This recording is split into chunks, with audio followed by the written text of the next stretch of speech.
Hello everyone, Steve here from Tech Toy Tinker and Retro Arena. I wanted to take a few minutes today to show you guys a sneak peek at the upcoming Retro Arena custom firmware for the Anbernic ARC. We're going to start off with RetroArch because there's one key feature in here that you need to be aware of. And that would be you go to Settings, Wi-Fi, and then connect to a network, and this is how you connect to your Wi-Fi.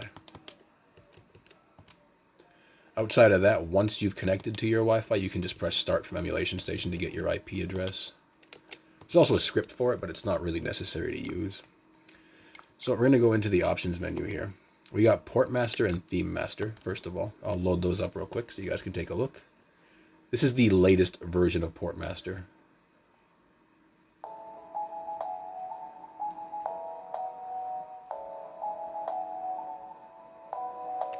As you can see, boots up fine. Controls work.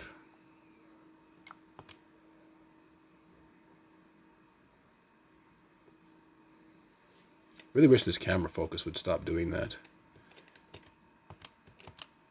So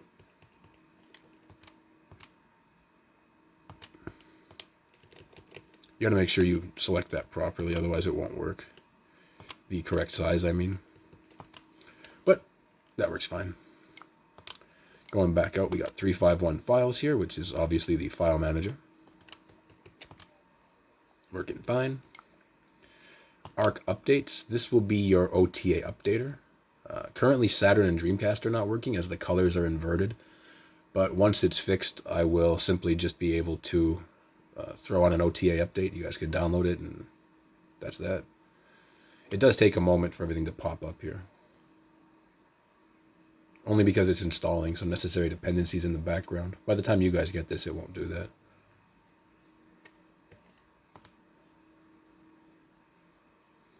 As you can see, I just added a folder called test to the opt folder.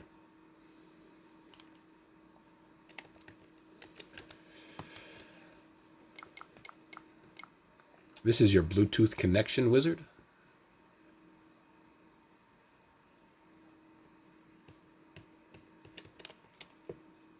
I have not tried Bluetooth headphones yet, only controllers, but I have every intention of trying them.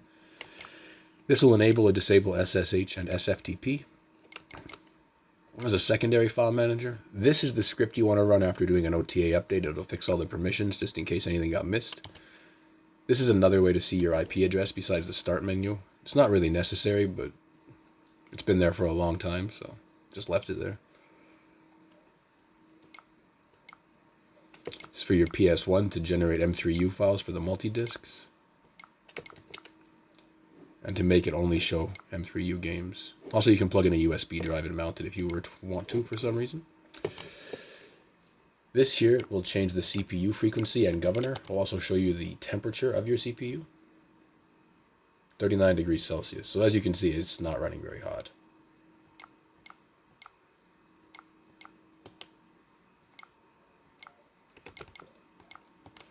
Advanced here, when you first boot this up, you're going to want to format a micro SD card to NTFS or exFAT.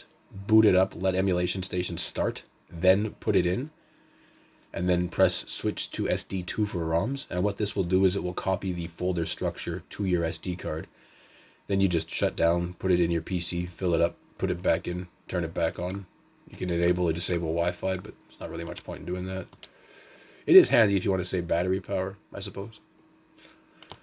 So we got 32 and 64-bit RetroArch. One of the ongoing issues is that OpenGL is inverting colors for some reason. So playing Sonic, for example, red becomes blue, blue becomes red. Sonic's rings are silver. Give you guys a quick look at what's on here right now.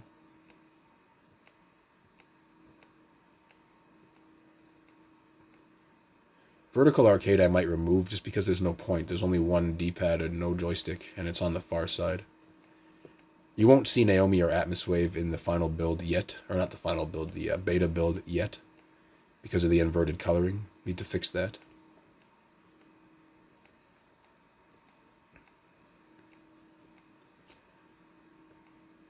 There's about 100 systems plus Portmaster on here. Nintendo DS does work.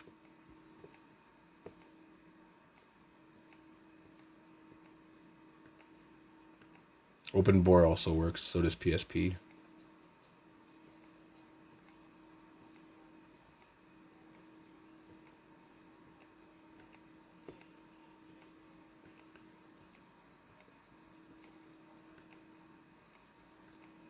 This theme here was made by JetUp for us. TI-99 has also been removed.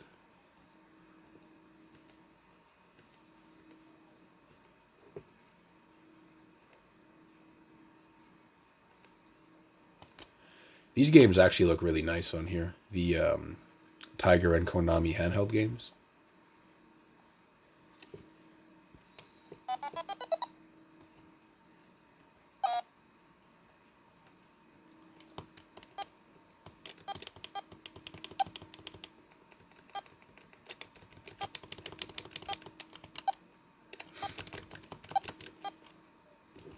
You get the idea.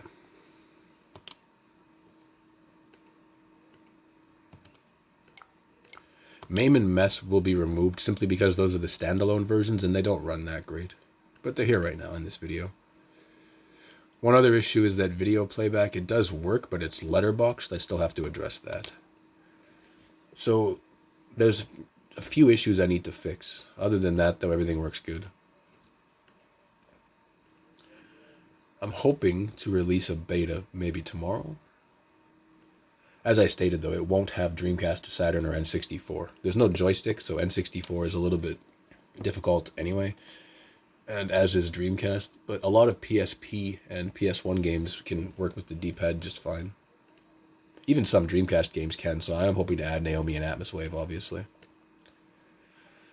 But yeah, so you guys have seen what's going on here and what I'm working on. Unlike the current build that's available, this one actually has the scraper functionality. You can get 2D box art, you can get 3D box art, you can also scrape video snaps. The brightness configuration does work. You can also switch your time zone or locale for real-time clocks. You can show frame rate too if you really want to, but in emulation station there's not much point in that, I wouldn't think. I'm not going to go too much further with this video. I just wanted to talk about it quickly and show you guys what I'm working on and kind of the status of it. But that's about it. As I said, I was hoping to get this out tomorrow. The developer of Yaba Sanshiro is going to help me get Saturn working, so if nothing else, at the very least, we'll have Saturn. We may not have N64 or Dreamcast, but there's no stick for N64 or Dreamcast anyway, so I'm not convinced that that really matters. As always, though, thank you for watching. Don't forget to like and subscribe. Hope you enjoyed the video. Take care.